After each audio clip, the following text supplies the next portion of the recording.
Meaning of hot desking. Hot desking.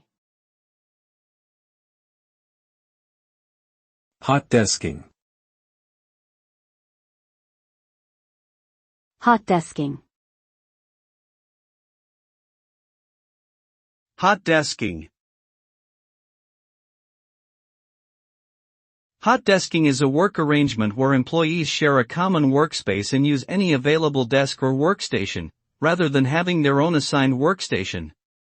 This practice is becoming increasingly popular in modern workplaces as it allows for flexibility and cost savings.